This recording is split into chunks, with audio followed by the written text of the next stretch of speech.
Haider Maqsood, welcome to Nonstop Politics. Hi, thank you for having me. It's really good to have you, man. We've got so much to discuss. The main topic is all about Islamophobia in the UK. It's something that you've done a lot of research on, something that you feel very passionate about tackling. And so we're going to do a really big deep dive into that in just a few moments. I also want to get your take. You're an international relations guy, so I'm looking forward to also discussing a bit later on the G7 summit that took place last week, get into some of the things that came out of that and how the particular countries and different officials came out of that at the end. So that's going to be really fun. But first, I should say that just like me, you've just graduated university. Yep. Both left the University of Leicester, just graduated from the University of Leicester. Obviously, it's been a bit of a difficult year, couple of years or so. I wanted to very quickly just get your take on how you think blended learning has been. It's obviously a very big topic, not just for us as students, but also politically as well. How do you think the last year has gone in terms of blended learning? Do you prefer it to in-person stuff? What's your overall take? Well, to that question, I would say, like, functionally speaking, I think blended learning isn't too bad because some of the positive aspects of it is that, you know, you can sort of just attend lectures and seminars from your bed, which is like obviously very convenient for people. And obviously, instead of, you know, if you want to meet up with a tutor or anything like that, you know, it's very easy. You literally just book a Zoom appointment instead of, you know, traveling around campus to sort of find their office. I would say the only sort of obviously negative part of blended learning is that it, you know, it can feel very contactless in the sense that you don't, you know, you're not really meeting with your friends like every day, and you're not actually speaking to your lecturers face to face. So in that sense, it, you know, it can be a little bit daunting, and, you know, you can find yourselves sometimes a little bit isolated because of that. But I definitely think there's sort of some features of it which can be carried over into next year, definitely, though, particularly with, you know, scheduling appointments with your tutors like online and stuff like that. I'd say that's definitely something which could be carried. So overall, I don't think it's too bad, but yeah, I think sometimes it can be a little bit isolating because you're stuck in your bedroom doing stuff online. Yeah, the point about isolation, I think, is really key because especially at the start of the last year, there was a lot of students returning to uni, but then they were stuck in their rooms all the time. And so it just dented the whole experience. But actually, if you look at the individual aspects, like seminars, maybe not seminars, maybe they were a bit pointless, to be honest, let's be real. But actually, in terms of like, you were saying, like booking appointments with tutors and lecturers, I think that's something that has got to carry forward, undoubtedly, because that's such an efficient way of meeting with lecturers. It's much more efficient. You book in a slot, you're both there, no more waiting outside the office. It's just, you know, it's not needed, you know, it's much easier to do it virtually. Definitely.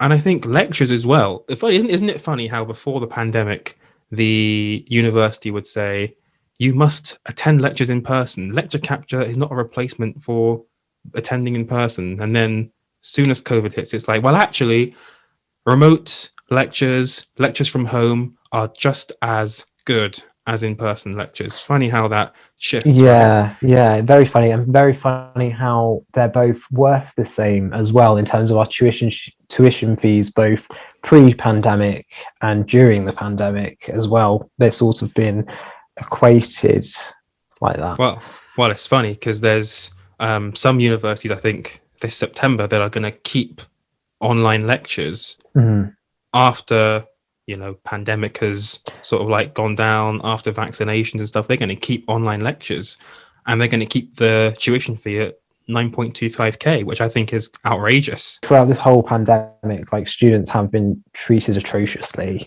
I would say. Definitely. Yeah, I'd agree. And I think you can keep the blended learning stuff. I think the universities can keep it, but I think they should lower the fees to like 7.5, for example. Then you can keep it. But I don't think September there'll be any excuse for keeping remote learning at the same tuition fee price. So that's definitely one to look out for. And I think the government's actually going to be coming out with plans about tuition fees in the future and things like that. So we will just wait and see how that pans out, but something definitely that we've got to keep an eye on moving forward.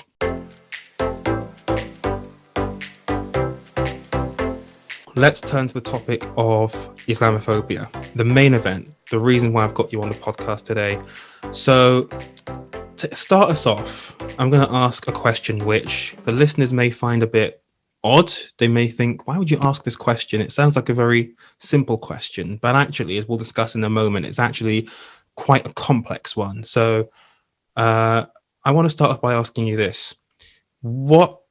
How would you, Haider Maqsood, define Islamophobia?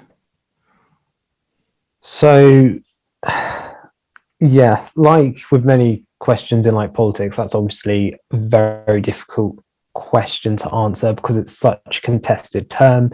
There's no universal accepted definition for it.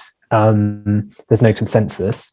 But in terms of how I would define it, I would probably very much agree with the APPG definition, so the all-party parliamentary group, who I think in 2018 devised sort of a definition of Islamophobia, which is how Islamophobia is rooted in racism and is a type of racism that targets expressions of Muslimness or perceived Muslimness, essentially. So that's a definition I would definitely support everybody using. Now, the interesting thing about this definition, it's only 3 years old. And as this article by Chris Allen in The Conversation talks about, Chris Allen, just for our listeners, is an associate professor of criminology at the University of Leicester, funnily enough. And he writes about this definition. He said it was created in conjunction with faith organizations, politicians, faith leaders, academics, and communities from all across the country. And it's very, very interesting how he discusses it. So he talks about how the definition was driven by the need to help people better understand what Islamophobia is and what it isn't. And to your point, it's a very contested definition, and there's so many different, views about, what it is and what it isn't. In terms of the word Islamophobia, one of the things that I picked out here that was quite interesting was that with the definition, they align Islamophobia with racism because people get racism, but they don't seem to get attacks on a religion.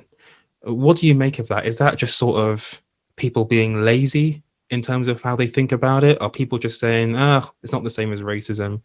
And, how much of a, problem is this in terms of how we move on to tackling the issue?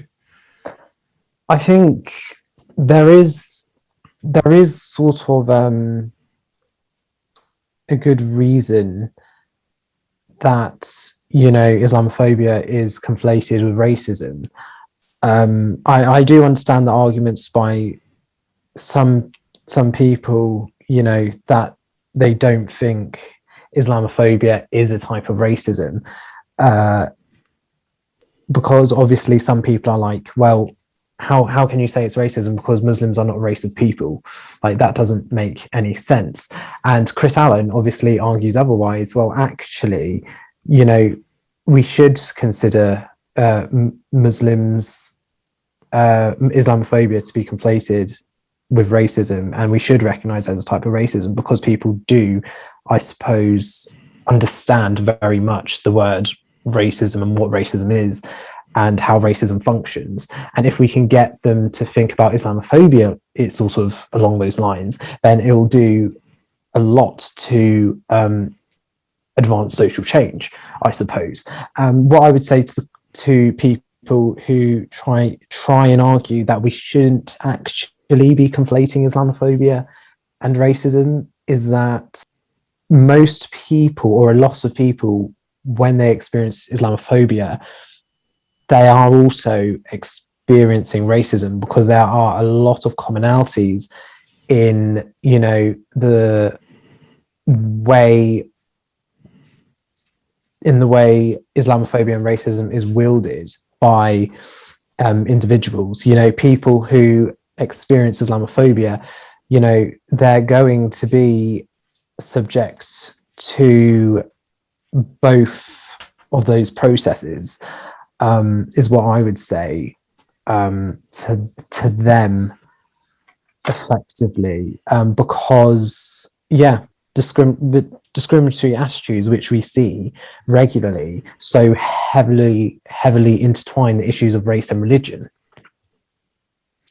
Exactly. Couple things on that to pick off that. So first things first, Chris Allen talks about how Islamophobia targets markers of Muslimness and music and Muslim identity. And so, for example, in terms of hate crimes, and how hate crimes will target visibly Muslim women, aka when they're wearing hijab or something like that. Yeah. And so, you know, this is a major part of the issue here. It's not just a religion, it's about visual cues. Yeah. And to that point about people attacking people based on how they look. Yeah. When you look at the word Islamophobia, is this issue, is it really a phobia? Because the definition of a phobia is an extreme or irrational fear or aversion to something. And I remember being in sixth form about 5 years ago, and there was quite a discussion about this among some Muslim students, and they were saying, but why are we calling it Islamophobia? Because a phobia is a fear of something, an extreme or irrational fear of something. Is that really the right term to be using in the first place? You know, and so that's something that stuck with me for quite a while.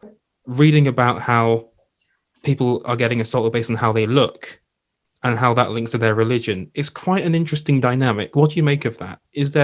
Do you think that the terminology itself accurately represents the issues that are at play? I would say that, to that question, that Islamophobia, yeah, people do debate whether we should be using that term. A lot of people suggest that we should be using anti-Muslim prejudice or anti-Muslim racism or terms like that instead. But personally, the reason why so many people do use the term Islamophobia, and why I personally favor the use of the term Islamophobia, is because it's a simple one-worded, you know, phrase, or it's just one word. It's a term which is, you know, made up of one word. It's simple. It's very easy to sort of talk about to people, and it manages to, even though it's a simple word, it sort of manages to capture the complexity and the nuances of how, you know, Islamophobia operates. So it's quite paradoxical in that sense, in that it is a simple one-worded term, but you can also put so much under the umbrella term of Islamophobia. You know, Islamophobia can refer to private types of Islamophobia, you know, private attitudes and beliefs that people hold, or Islamophobia, you know, it could refer to institutional types or structural types. So in that sense, I think that the term Islamophobia is very, very useful, because it captures so much in it, which I feel the words or the terms anti-Muslim prejudice or anti-Muslim racism can't really do. And as for the issue you highlighted in terms of whether it's actually a phobia or not, what I would say is that despite the name, you know, Islamophobia can be a phobia. I suppose some people can have a genuine irrational fear of Muslims, but, you know, a common misconception is that it is only a phobia, and that actually Islamophobia is a very sort of rational and deliberate phenomenon which some, you know, actors, especially political actors, wield to their advantage. You know, a lot of people like sort of David Cameron, Boris Johnson, they very deliberately sort of use Islamophobia and capitalize on Islamophobic stereotypes and attitudes and preconceptions for electoral gain or for political gain. So in that sense, Islamophobia can be irrational, but it can also be very rational. It can be a very deliberate sort of thing that people use to sort of advance their own agenda, if that makes sense. Absolutely. And we've seen that, unfortunately, increasing in the political arena. Politicians using those sort of, they call it dog whistles, those sort of dog whistle attacks against Muslims for political gain. And we'll come on to some of those in a moment. An article here on foreignpolicy.com by Mohammed Zahir. And what I found fascinating, I took this article from Foreign Policy and contrasted it with the Chris Allen article. So the Chris Allen article was written in 2018, and the title is why the UK's working definition of Islamophobia as a type of racism is a historic step. And then 3 years later, we have Mohammed Zahir in Foreign Policy with the article, Defining Islamophobia is the first step towards addressing it. So we have two articles, both of which are celebrating the definition of Islamophobia sort of being created, but there's a 3-year gap between them. So it begs the question, you know, we'll come on to instances of Islamophobia politically and globally in a moment, but, you know, how much progress has been made on a broad level over the last few years or so, the last 4 or 5 years? Because even in this article by Mohammed Zahir, he writes about the 2018 definition by the All-Party Parliamentary Group on British Muslims. He says, despite several high-profile efforts, there is not yet a universally accepted definition of Islamophobia, even after everything that's happened so far. So what is happening here? Why does it seem like there's very little progress on this issue materially? So I think there is very, very little progress on this issue because a lot of people are very reluctant to delve into Islamophobia and very reluctant to define Islamophobia for some very good reasons. So, for example, some people, like before we even get on to defining Islamophobia, loads of people still insist on having a prior debate as to whether Islamophobia is even a thing or even whether that exists. So I think that's one of the problems, because a lot of people make the argument, and, you know, high profile think tanks and government advisors even make this argument that Islamophobia does not exist. You know, you're being ridiculous, it doesn't exist.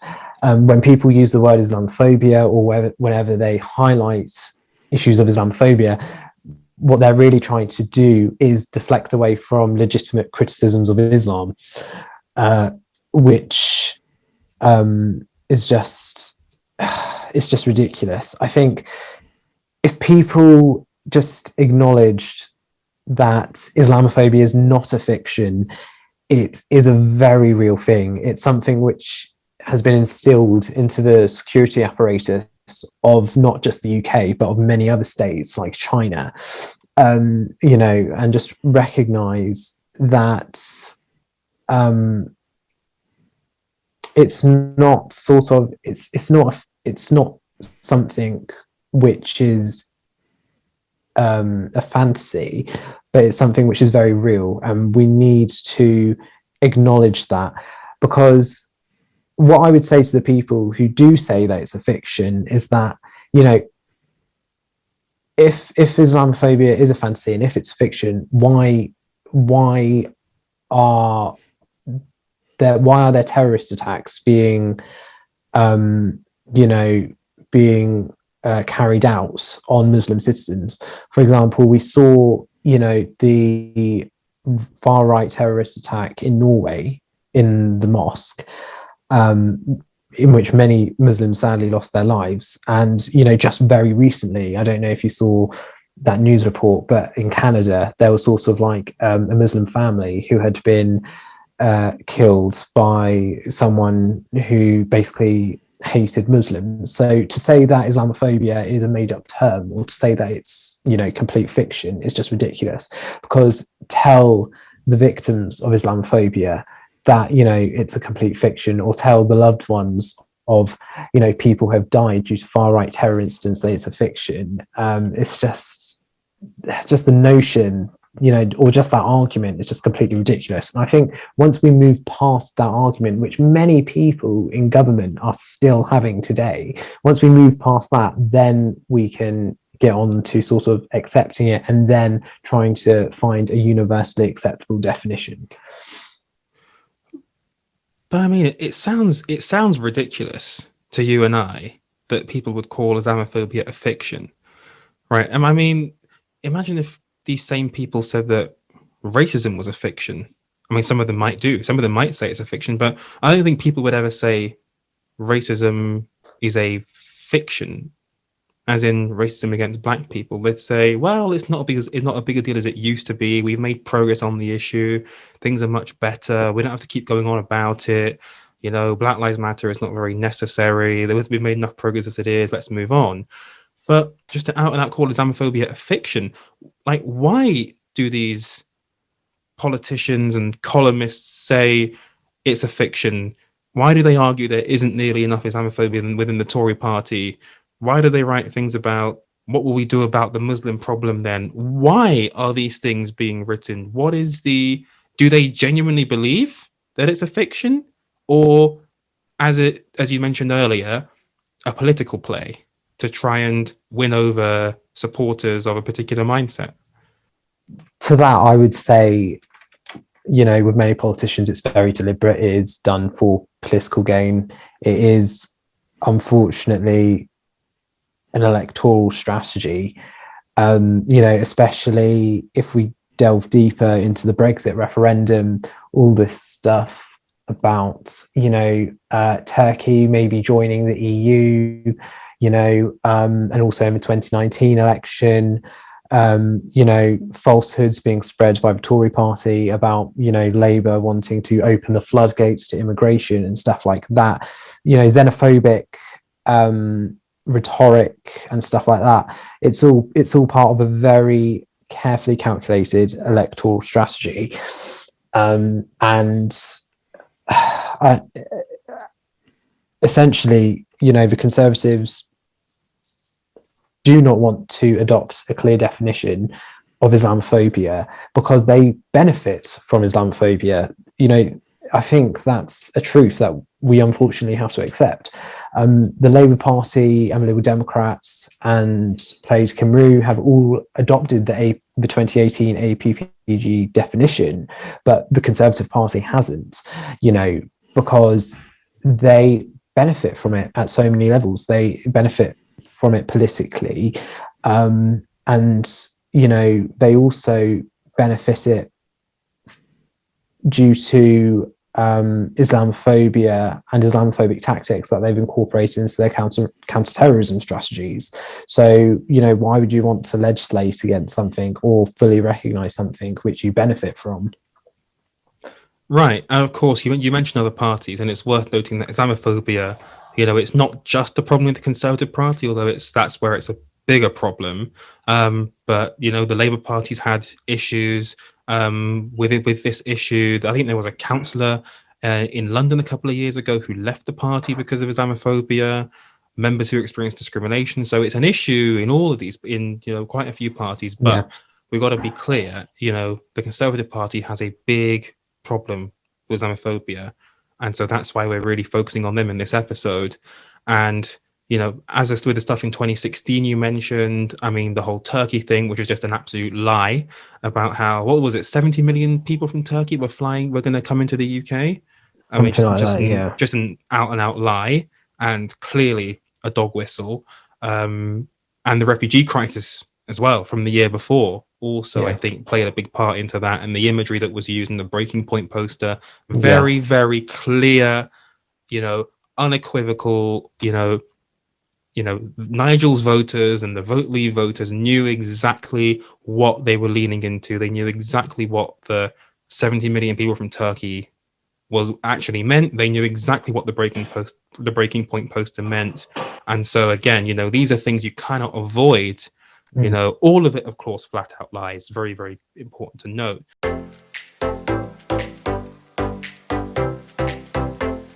Talk to me about Islamophobia around the world, and what are the sort of things that come up when you look at the global picture?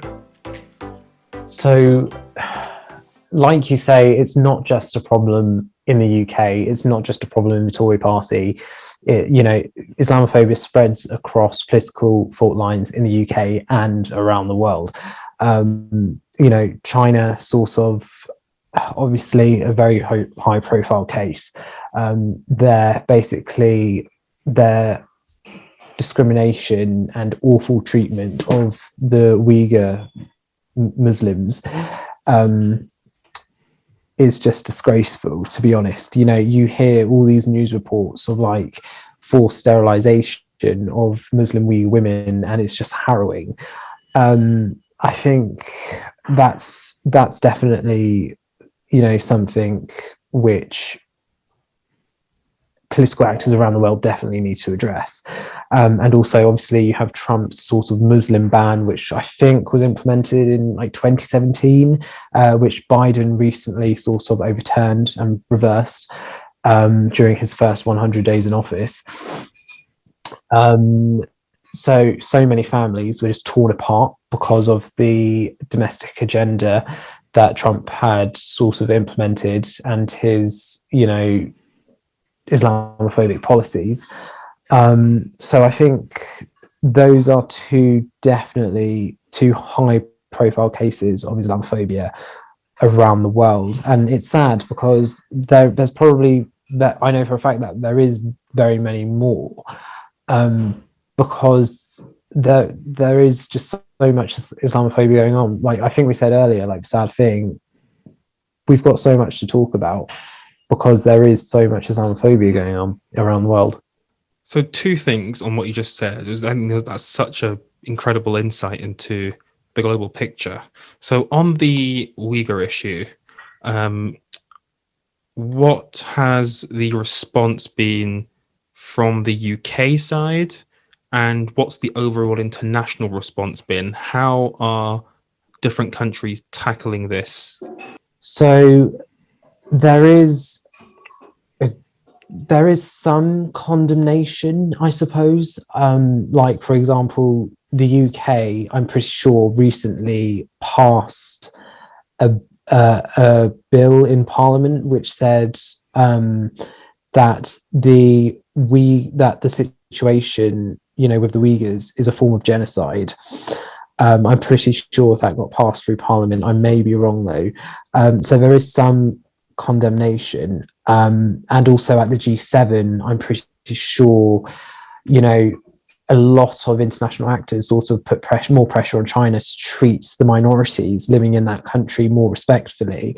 I'm not sure whether they actually explicitly referenced the plight of the Uyghurs, but they did sort of allude to that, definitely.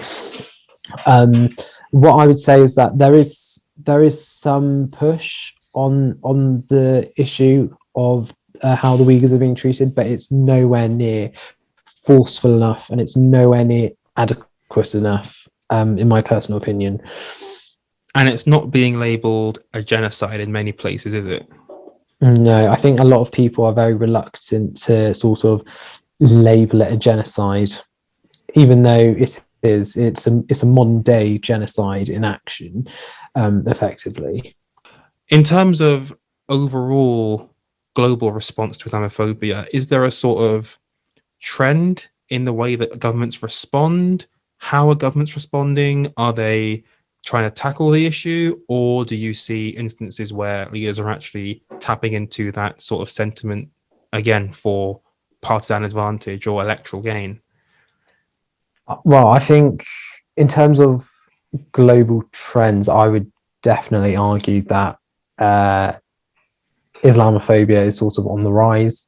More and more leaders are sort of capitalizing on the politics of Islamophobia for electoral gain, especially in recent years. I think, especially if you think about the case of France with Macron, he's making various speeches, constantly peddling like Islamophobic misconceptions and stereotypes, saying that Muslims are inassimilable.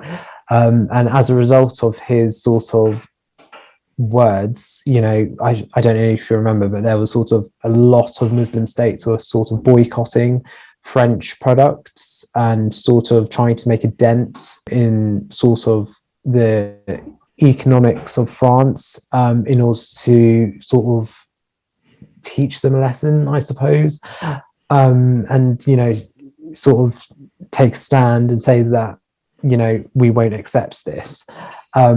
But how far that went, I'm unsure, because Macron doesn't seem to have, he doesn't seem to have sort of apologized or anything like that. So I'm not actually sure how far that went.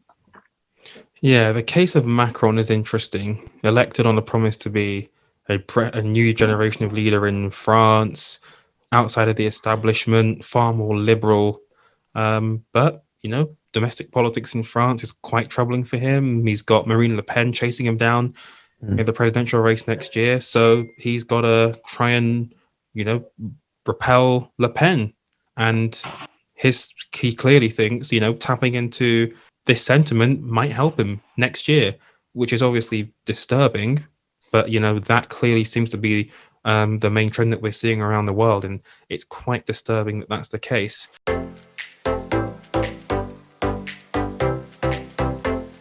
Let's return to the UK and let's do a bit of a deep dive into Islamophobia in the UK. And I want to start off this portion here by going through some polling that's been done over the last few years. So we'll go into some national polls first, then we'll go into some polls about what Conservative voters specifically think. But in terms of nationally in the UK, the Muslim Council of Britain had a report that came out earlier this year defining Islamophobia, and they assembled some polling that has been done, and it's quite interesting, quite worrying. So a 2018 YouGov poll found that 18% of people believe that Muslim immigration to this country is part of a bigger plan to make Muslims a majority of this country's population, which is, I mean,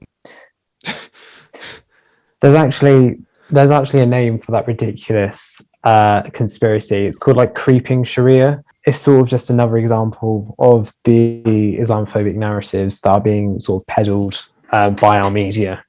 Right, again, trying to put fear into people of this, unknown entity that's coming in trying to, take jobs and invade and all that ridiculous stuff. 43% of people surveyed would be concerned if a mosque was built near them. That's according to a MEND Comres poll from 2018. 43% of people would be concerned if a mosque was built near them. Why? Don't know. What do you think is going to happen? I know. I mean, I imagine people probably, think all sorts because of the lies mainstream media has been able to sort of peddle. Far right conspiracy theories they're not really far right anymore. They are far right, but they've turned mainstream. So a lot of this stuff, which a lot of this fear and anxiety people have over Islam and Muslims, it's become legitimized and sort of mainstreamed by those in the media, especially the Murdoch press, especially by political leaders, and so those sort of, and also during the Brexit referendum, all of those fears and anxieties have sort of been fleshed out and amplified effectively, which is why I suppose you get statistics like this. Right. But I just want to know, like, what do they think is going to happen? I mean, I've got a mosque about 10 minutes away from my house, and I don't know what the issue is. I'm not quite sure. Maybe I'm just dreaming. I don't know. No, God knows. Weird. According to the Equality and Human Rights Commission, which is a very important body, because they're, of course, the folks that investigated the Labour Party back in 2020 over anti-Semitism, and they're now looking at the issue of Islamophobia in the Tory party, so it's quite pertinent for them to be involved in this. They did some polling. 22% of those surveyed had definitely negative feelings towards Muslims. Again, why? I mean, we laugh. It's not even that. It's not even funny. It's like, why? I think it's become like so normalized to have negative feelings about Muslims that people just. I suppose what I'm trying to say is like saying that you have negative feelings about Muslims, that is just, it's an acceptable thing to sort of, and a legitimate thing to be worried about, according to some people. I don't think it is, but it's very unjustified. It's very unethical, but unfortunately Islamophobia is on a list of acceptable bigotry, unfortunately, is what I would say to that. And that's why some people feel as though they feel anxious and worried about Islam and Muslims in general. Yeah, and again, that's something that's only been amplified even further in the last 5 years, since 2016, on both sides of the Atlantic, unfortunately. So that brings us to the Conservative Party. So I know you've done a lot of research in this area, and let's, I think, wind back a few years. Let's wind back to the Cameron period, which is an area that I know you've been studying quite intensely. Yeah. Because I was thinking before, when you look back at the Cameron period, the coalition, and you contrast it to where we are now in terms of issues of race and religion and the whole culture wars situation that's playing out right now, and that the government's stoking. You'd look back on the Cameron period and you'd say, well, actually, wasn't Cameron supposed to be the modernizer within the Tory party? Wasn't he supposed to be the guy that was going to diversify the party, make it younger with schemes like the A-list to have more diverse candidates running in parliament?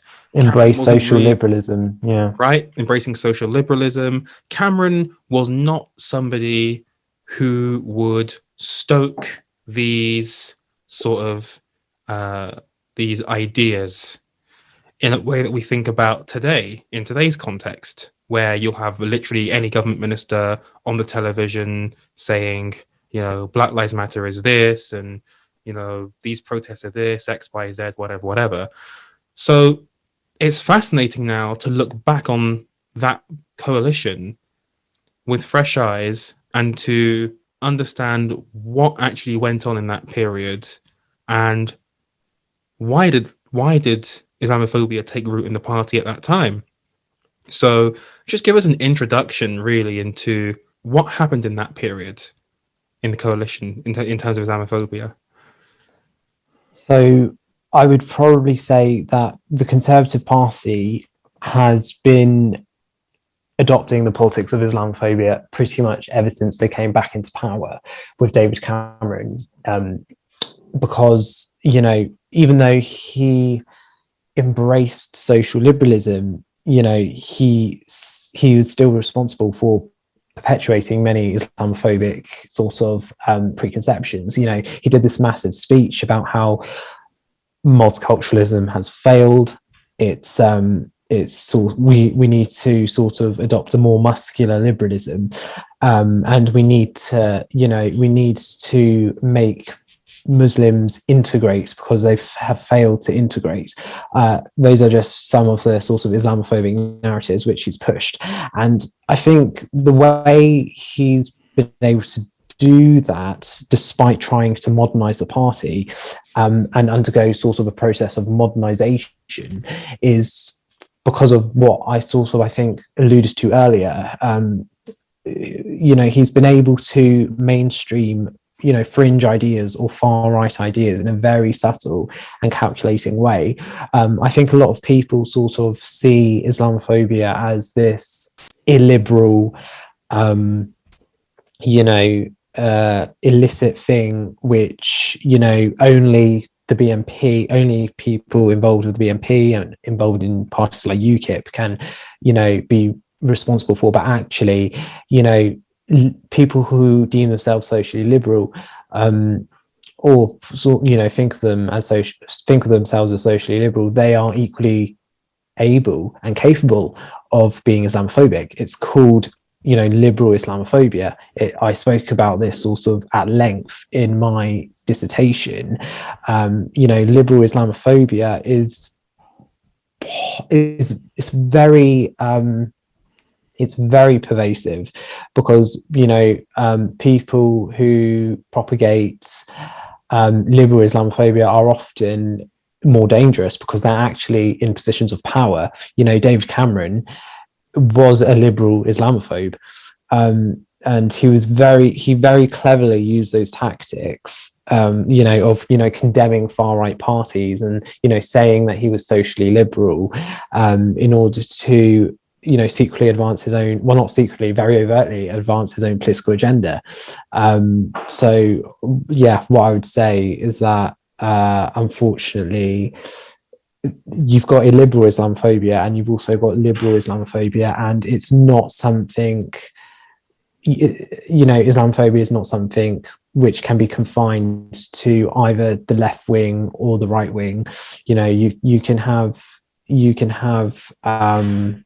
people who claim to be socially liberal, but you can also have people who still use that and weaponize their social liberalism or apparent supposed social liberalism to advance their own Islamophobic agenda.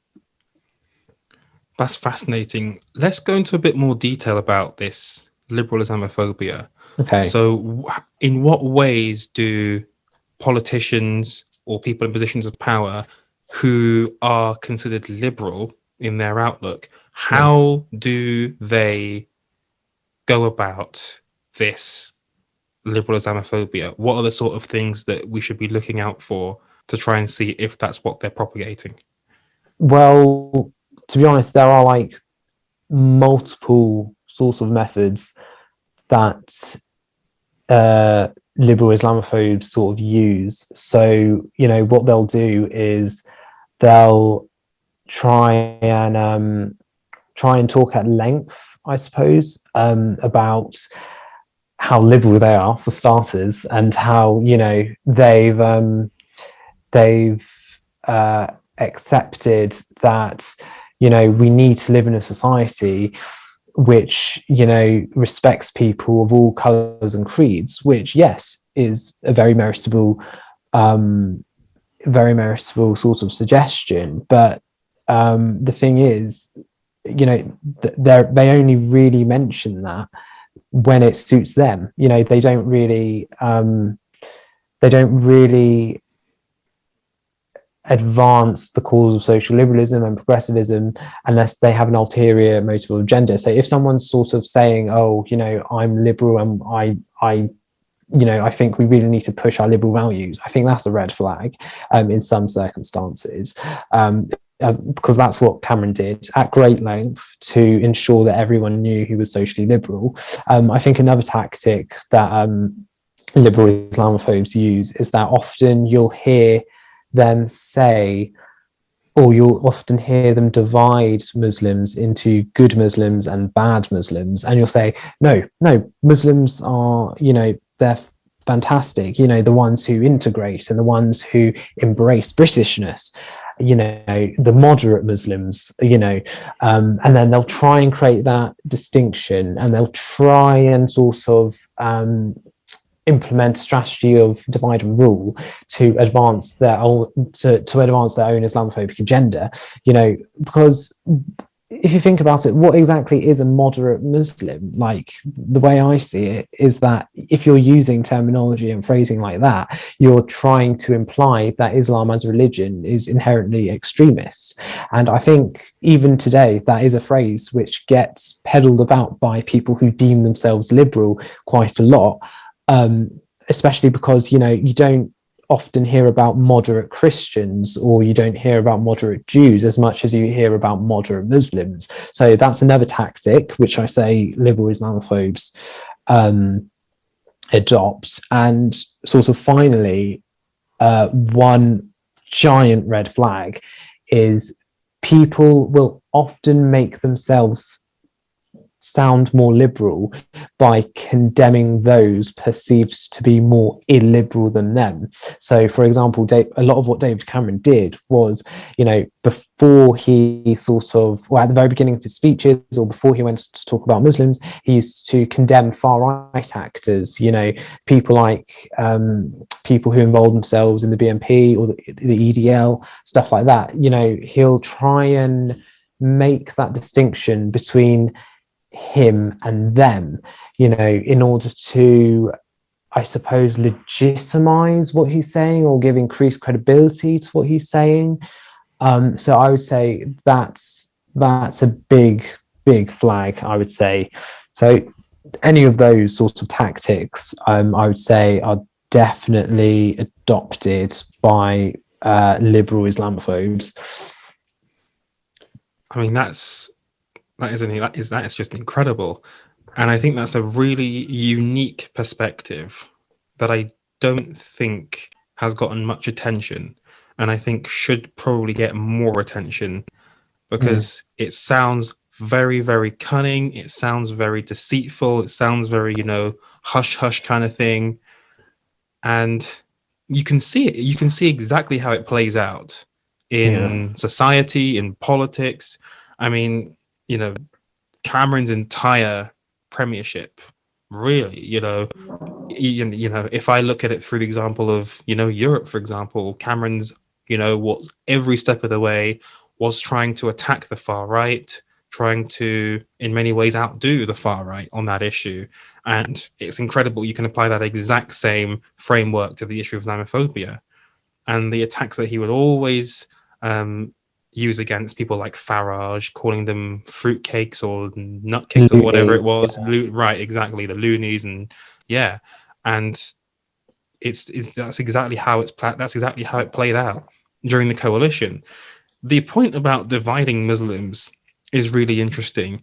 I think there was a tweet that I saw a few years back, and it read, "British people only like Muslims when they win baking competitions, British baking competitions, or score a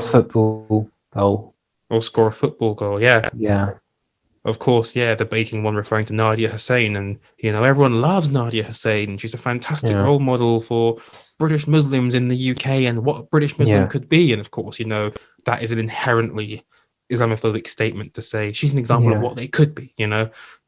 Clearly the dog whistle in that. So we discussed coalition. Now let's fast forward a bit more to a couple of years ago. Let's fast forward to 2019. Let's talk about the Conservatives more broadly. And we have some research done by an organization called Hope Not Hate. And they're a non-partisan advocacy group. They're based in the UK, and their main focus is tackling issues such as racism and fascism. And back in September of 2020, they gave evidence to the Singh investigation, which is the inquiry into Islamophobia in the Conservative Party, which just reported back at the end of May. And we'll talk more about that in a second. But first of all, let's discuss some of the polling that they did, Hope Not Hate did. They submitted evidence to the inquiry. They submitted some polling that they did. And these numbers here are quite shocking. So this is within the Conservative Party. These are Conservative Party members back in 2019. What did they think about Muslims in the UK? Right? I mean, it's hard to believe that we're even having this conversation. It's quite disturbing that we're having to say, what do these people think about Muslims? It's not something to be, to just gloss over. It's a very, very serious thing. So this polling carried out by YouGov, 57% of party members had a negative attitude towards Muslims, with 21% registering a very negative attitude. That's more than twice the number of those with negative attitudes towards Hindus and Jewish people. Not good. Half of Conservative Party members, 47%, believe that Islam is, quote, a threat to the British way of life. Shocking. And, that begs the question, by the way, it's interesting, to talk about what is actually the British way of life, because I assume that's referring to British values, right? Which the Conservatives love to talk about. They love to talk about British values and let's support British values. Yeah. I mean, if you look at the actions of the UK government over the last couple of years, they've not exactly been the best at following British values. So, we got to be very careful there. But clearly, this polling suggests there is a really deep-rooted hatred and anger and irrational hatred towards Muslims, and it's quite shocking. Conservative Party members hold significantly more negative attitudes towards Muslims than the general public. Just under a third of the general public, 30%, thought Islam was a threat to the British way of life, compared to 47% of Tory members. And 37% of the public thought that there were no-go areas where non-Muslims could enter. Here's my question. Do you think any of those numbers that I just read out to you, do they surprise you? No, they don't surprise me in the slightest, to be honest. I think Islamophobia in the Tory party has been a deep-seated issue for a very long time, to be honest. And what's funny is, in the 2019 leadership election, it was Sajid Javid, who himself is of Muslim background. It was he that put his fellow contenders, his fellow leadership candidates on the spot in a debate. And he basically said, we have all these instances of Islamophobia in the party. There is a problem here. Yeah. Whichever one of us wins, will you commit to launching an inquiry into this issue? And lo and behold, that inquiry is launched. We have evidence submitted by various parties. And now we have the Singh investigation, which is just reported back on this issue. It's quite critical of the Conservative Party in terms of its processes. It's very, very critical of comments that the Prime Minister has made. Now, very quickly, what do you think about the fact that the Prime Minister of this country wrote in a newspaper column only 3 years ago, bear in mind? So we're not talking about 20 years ago, 40 years ago, just 3 years ago, the Prime Minister in a newspaper column in 2018 likened women wearing burqas to letterboxes. I think it's absolutely ridiculous that someone of Boris Johnson's sort of character has been able to access the top job in Downing Street. And again, only 3 years ago those comments were made. So, and it's very interesting. He told the inquiry that his remarks were down to his parodic, satirical nature of political writing. I'm not quite sure what part of that's supposed to be funny, but, there you go. Here's an interesting thing about this report. 2/3 of all complaints made to the Conservative Party between 2015 and 2020 were in relation to allegations of anti-Muslim prejudice. And there was also evidence of Islamophobia found within Tory associations. So I think you touched on this earlier, but why within the Tory party is this an issue? And what has the Tory party done about these investigations? What can you tell us on that? Well, what I would say is that historically there has been a sort of reluctance to, demonstrates that, you know, Islamophobia is not okay. You know, there's been a number of historic failures. You know, you've got loads of Tory MPs responsible for peddling Islamophobic stereotypes, not just Boris Johnson. You know, you've got Nadine Dorries, who, you know, has been guilty of sharing far-right conspiracy theories about Muslims on Twitter.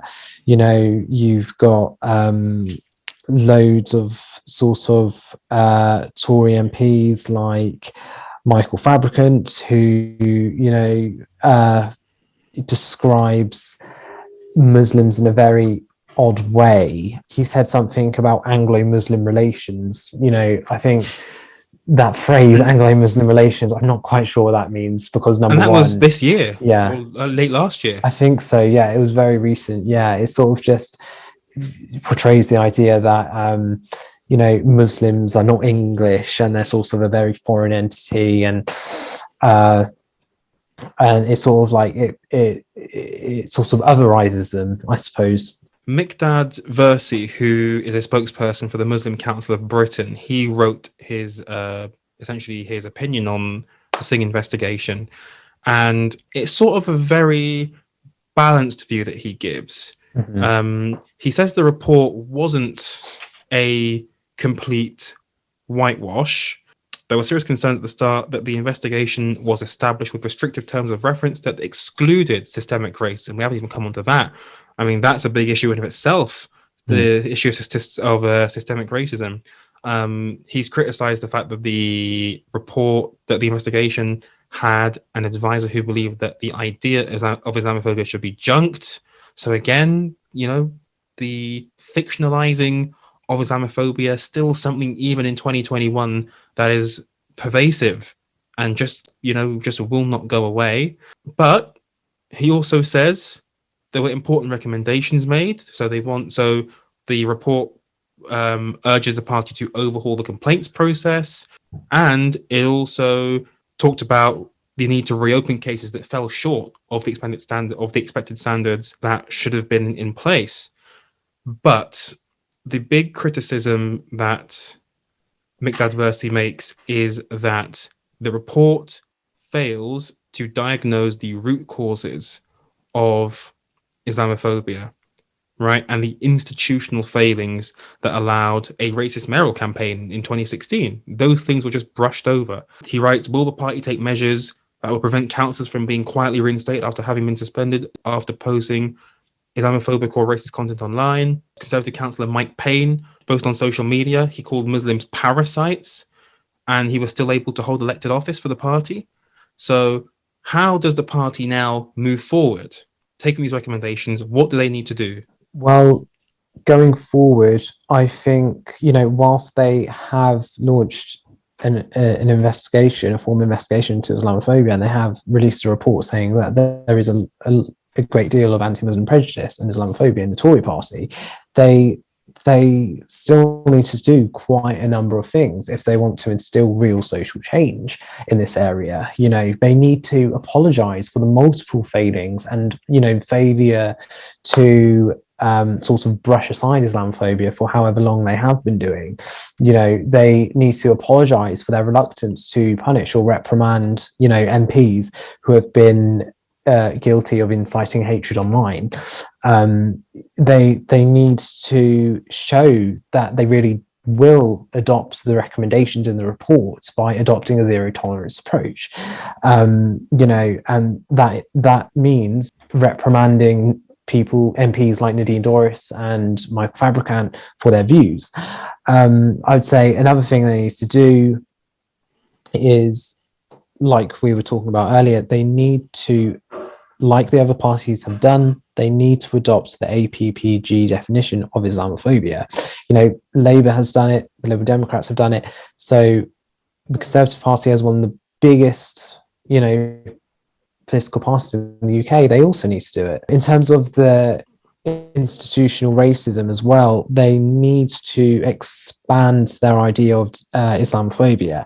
They need to address that as well, because that is an issue which cannot be brushed to a side. I think from what we've seen over the years and from what the report has hinted at, Islamophobia is structurally sort of ingrained and has been institutionalized within that party, and that is something which also needs to be addressed.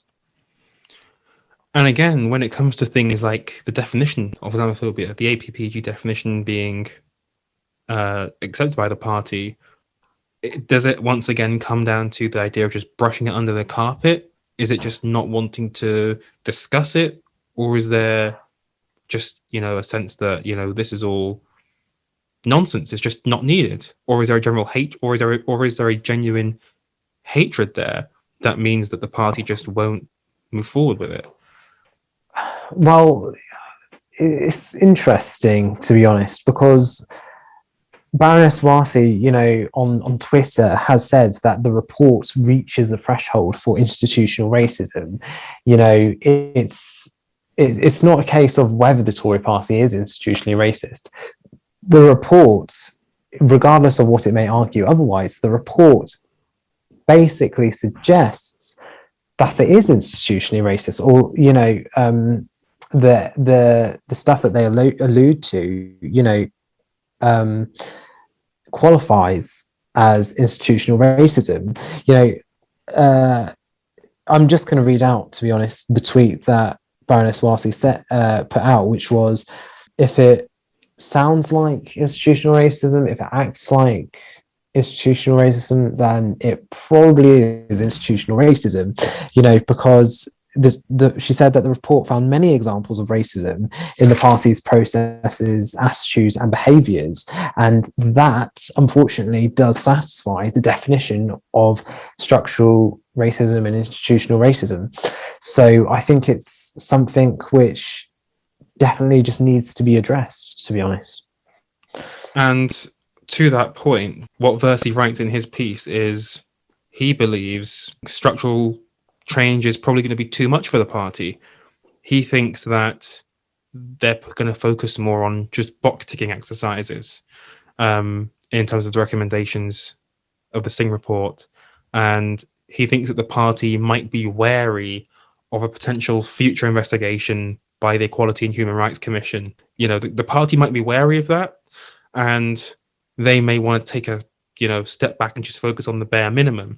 It's worth saying that the co-chair of the Conservative Party, Amanda Milling, said in response to the report being released that, quote, all recommendations would be accepted and the party must work harder to stamp out discrimination of all kinds. On behalf of the Conservative Party, I would like to apologise to anyone who has been hurt by discriminatory behaviour of others or failed by our system.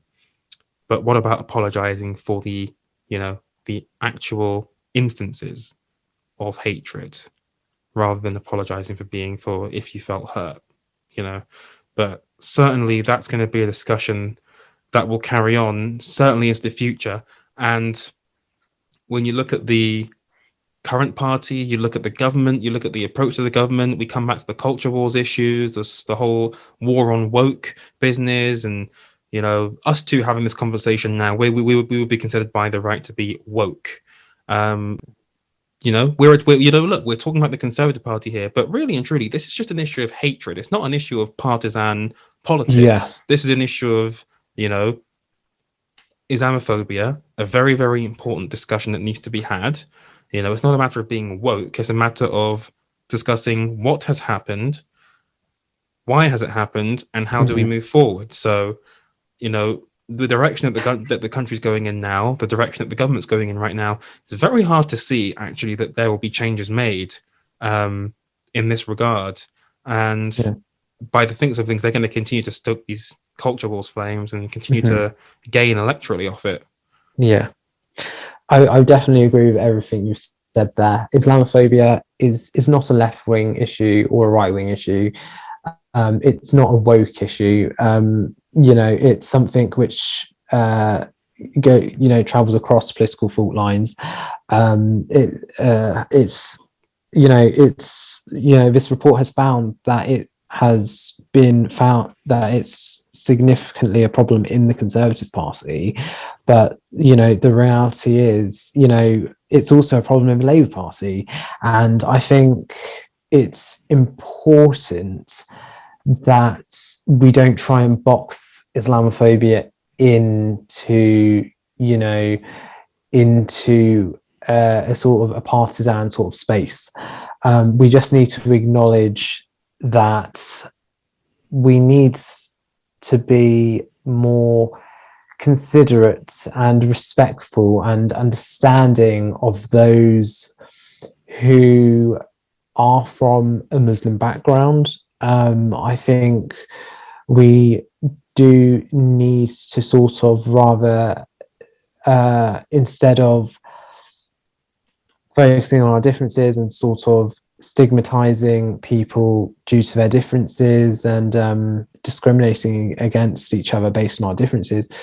It sounds cliche, but you know, we just need to start celebrating them and acknowledging that, you know, all these anxieties and all these fears we have, you know, they're not warranted. And if we could just do away with them, then society would be a much better place to live in. There will be people, you know, who just get on with their lives. They don't really have these sort of, you know, intellectual discussions about these things on a daily basis, and they'll just be thinking, oh, you know, again, you know, trying to cause a problem that where there isn't one. You know, you're just trying to divide people. You know, we're not the ones dividing people. You know, we're trying to hold accountable the people in power who are deliberately trying to divide, because that's what this is. That's what this is all about. This is a game about division. It's about you know, not trying to unite people, because if you unite people, that's not how you win. You win by dividing, and you win by creating fear, which is what happened 5 years ago. You win by creating fear. You stoke hatred. That is the way you win. And so looking forward, it's very hard to see how the party is actually going to take this seriously. But of course, we'll wait. We'll see what happens. We'll see if they implement these recommendations. So definitely one that we'll be keeping our eye on in the future.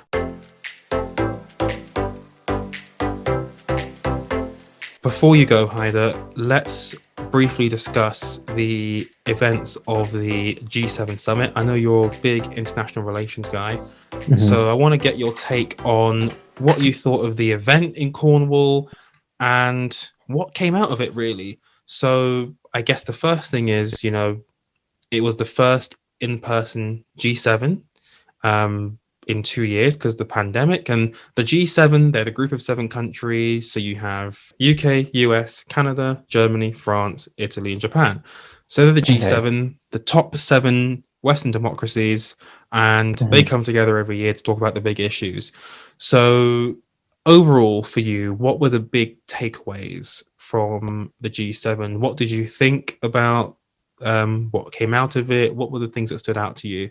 Boris Johnson didn't exactly give the most, as expected, he didn't give the most prime ministerial performance, because, you know, you could hear him erring and ahhing like he usually does. I would say that in terms of how the UK went into the G7, I think, you know, I think Boris Johnson expected it to go very smoothly. Unfortunately for him, I don't think it did. I think, like a lot of political commentators have been saying, Brexit overshadowed much of the event. You know, there was rumours going around that Macron tried to claim that Northern Ireland wasn't part of the UK, which you know, kicked up a fuss. I think Biden was sort of reminding other leaders of the importance of the EU and the EU project.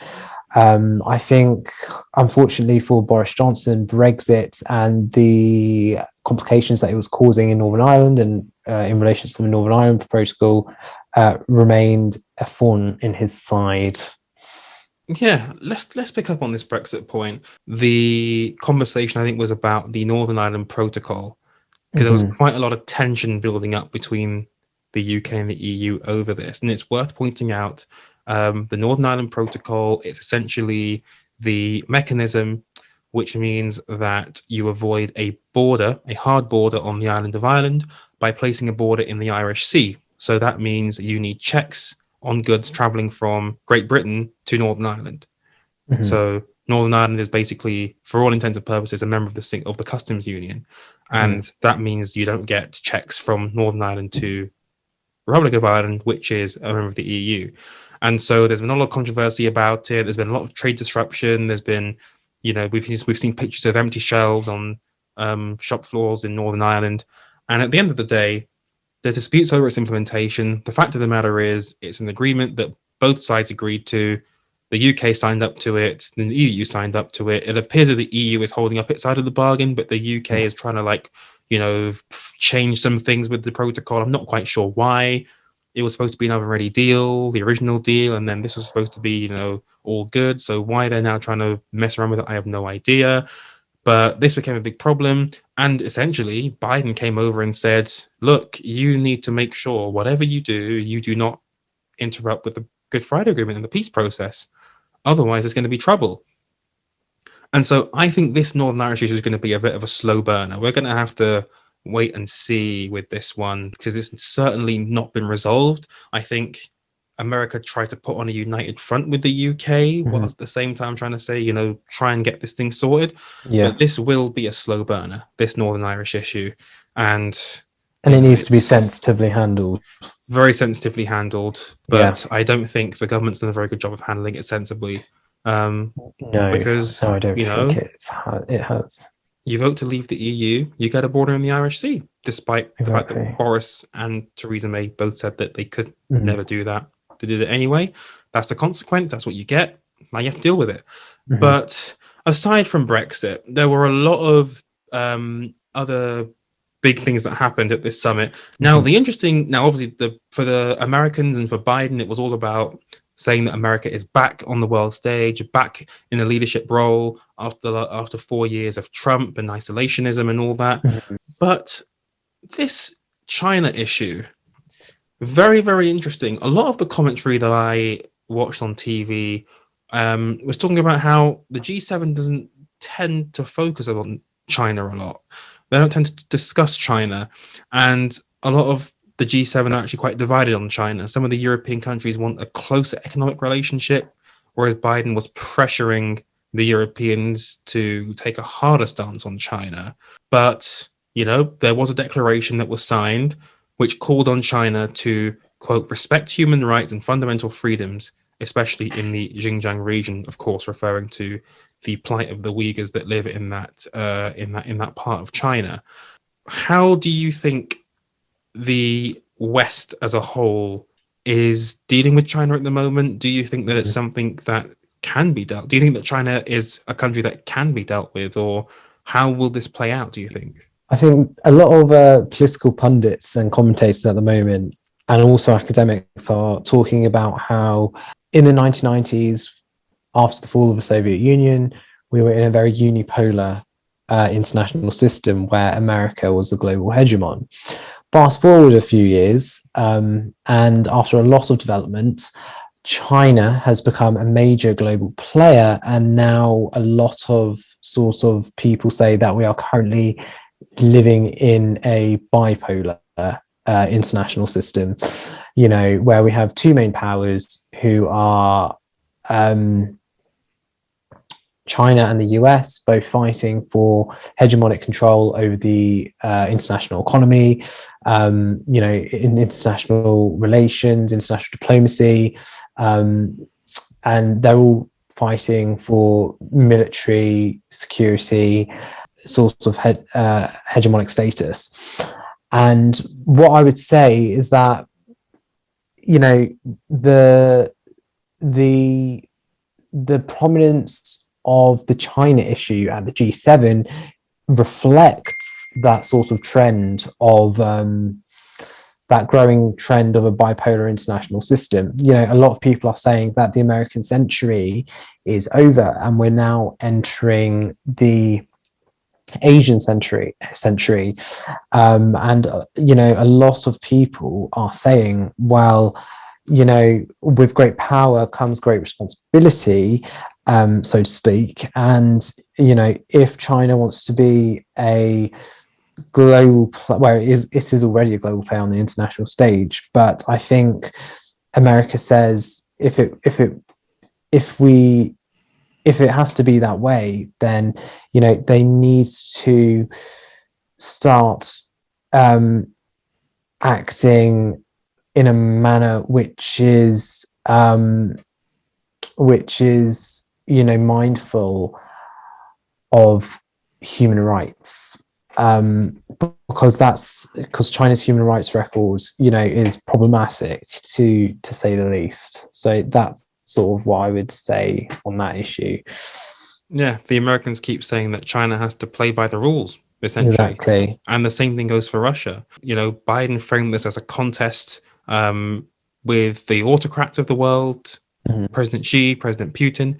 He framed it as a contest between the autocrats and democracies. Yeah. So, and then you look at initiatives like the Belt and Road, for example, which is just investing huge swathes of money in different regions, helping with their development.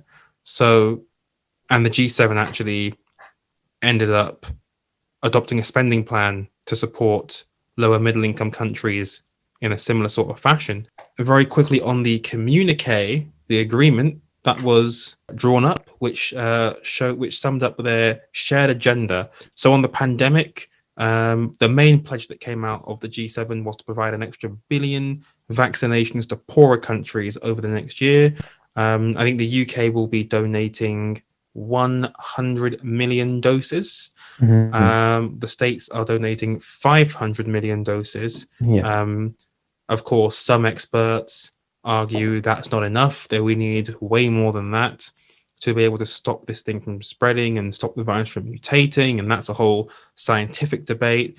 But certainly it's very, very important that extra vaccinations go out to the rest of the world. And hopefully that happens as soon as possible. I think the countries are planning for it to take about a year or so, but hopefully that is expedited, which is very important. Helping smaller economies recover. We spoke about that before with the sort of schemes similar to Belt and Road.